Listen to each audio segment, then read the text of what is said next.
para muitos, o maior craque da era do amadorismo no Brasil, juntamente com Arthur Frender-Reich.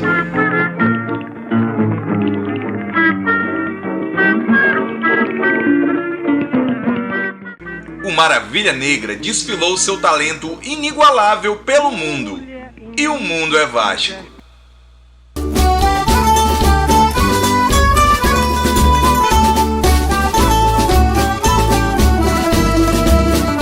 Sobre os peitos leais vascaínos, brilha a cruz gloriosa de Malta. Nascido no bairro do Encantado, no Rio de Janeiro, no dia 28 de fevereiro de 1905, Fausto dos Santos era o caçula de 2 irmãos. Mal conheceu o pai, que morreu quando Fausto era muito jovem, e desde cedo frequentava as rodas de samba da antiga aldeia campista, que viria a se tornar a região de Vila Isabel e Andaraí. Gostava de Noel Rosa e das peladas de rua, e assim começou a treinar nas categorias de base do Campo Grande. Em seguida, se juntou ao Bangu Atlético Clube. Trabalhava na fábrica de tecidos de Bangu, junto com praticamente todo o plantel alvirrubro. Dentro de campo, se destacava pelo seu passo elegante e fino trato com a bola. Em 1926, Fausto ajudou o Bangu a chegar à 4ª colocação do Campeonato Carioca.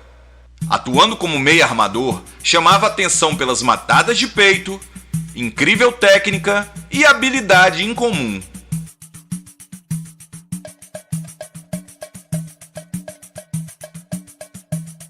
Numa época de raríssimo registro visual, Fausto já era reverenciado como o melhor jogador brasileiro da sua posição.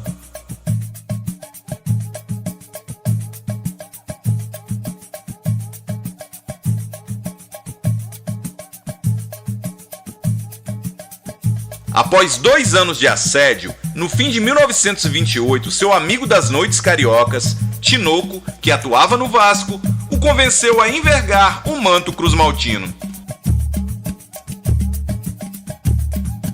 Em 1929, estreava pelo Gigante da Colina o craque Fausto dos Santos, que juntamente com Mola e Tinoco viria a formar a maior linha média do futebol brasileiro naquela época.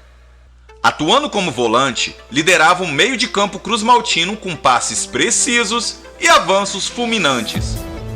Logo no seu primeiro jogo contra o Flamengo, a primeira goleada da história do confronto, 4-1 para o Vasco, com hat-trick de Fausto.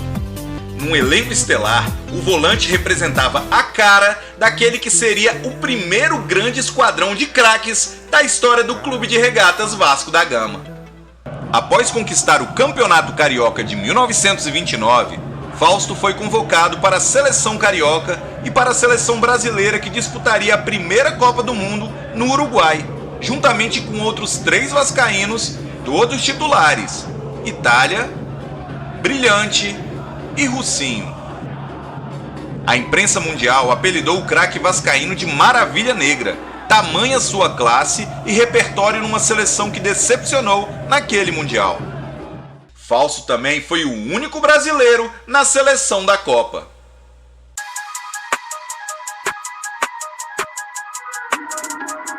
Naquele ano, o Vasco desfilava o seu futebol pelos gramados cariocas. Apesar do vice-campeonato carioca daquele ano, Fausto e a equipe faziam grandes exibições, como a maior goleada do clássico contra o Fluminense, um saboroso 6-0. Já em 1931, enfrentou o Flamengo em São Januário e aplicou a maior goleada da história do confronto, 7-0. Nesse jogo, Fausto saiu na porrada com o flamenguista Penha e foi expulso ainda no primeiro tempo, após uma paralisação de 15 minutos. Esta seria a 7ª vitória seguida de um total de 8 contra o maior rival, recorde que perdura até os dias de hoje. Mesmo conquistando mais uma vez o vice-campeonato carioca, o plantel vascaíno elevava o status do futebol brasileiro. O Vasco da Gama foi o segundo clube a excursionar para uma série de jogos pela Europa, naquele ano de 1931. Após exibições de gala na Espanha e em Portugal, o Barcelona se encantou com o center-half vascaíno e o contratou juntamente com o goleiro Jaguaré. Na Espanha, Fausto começou a sofrer os efeitos da tuberculose com crises intermináveis de gripe. Ainda assim, disputou 46 partidas com a camisa culé e anotou 7 gols, conquistando 2 títulos. Reverenciado pela imprensa europeia, Fausto rescindiu com o Barcelona e foi jogar no Young Fellows da Suíça, mas após 2 meses, retornou ao Vasco em 1934. Com o mesmo brilho de sempre e com uma equipe estrelada com craques como Domingos da Guia, Itália, Leônidas da Silva, Gradim e seu antigo companheiro Mola, conquistou o Campeonato Carioca daquele ano. Mesmo endeusado pela fanática massa cruzmaltina, Fausto ficou de fora da Copa do Mundo de 1934 por causa da lei do amadorismo, que não convocou profissionais para a disputa na Itália. Retornou à seleção em 1935 e logo deixou o Vasco para jogar no Nacional do Uruguai. Com a saúde debilitada, era expulso em quase todos os jogos. Teve alguns desentendimentos com os cartolas uruguaios. Relatos diziam que não aceitava as discriminações e seu temperamento se tornara explosivo. Acometido pela tuberculose e fã da boemia carioca, em 1936 foi para o Flamengo, onde também colecionou confusões, principalmente com o treinador húngaro Krushner, que o escalava de zagueiro central devido à sua condição física. Fausto pediu a rescisão na justiça, o que lhe foi negada. Após a reconciliação com o clube, tentou voltar a jogar e até chegou a ser cogitado para a Copa do Mundo de 1938 na França. Mas a tuberculose se agravava cada vez mais.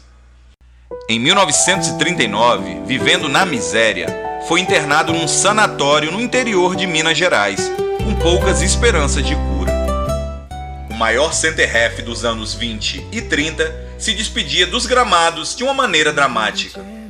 Fausto dos Santos faleceu no dia 28 de março de 1939, aos 34 anos de idade. Não fosse a curta carreira, abreviada pela tuberculose e pelo vício, talvez fosse considerado hoje o maior volante da história do futebol brasileiro. Certamente é e sempre será lembrado no Vasco da Gama como um dos maiores camisas 8 de sua história. O mulato alto, forte, de exímio controle de bola e vigoroso meio-campista clássico, marcou época com seus 145 jogos, envergando a Cruz de Malta, com 13 gols marcados.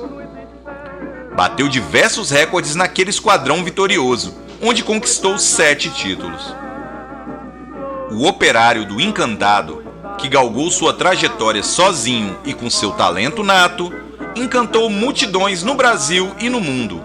Foi seduzido pelas noites cariocas e seduziu outros tantos corações. Morreu pobre, solitário, sem os louros e as homenagens devidas àquele que ficou conhecido como Maravilha Negra.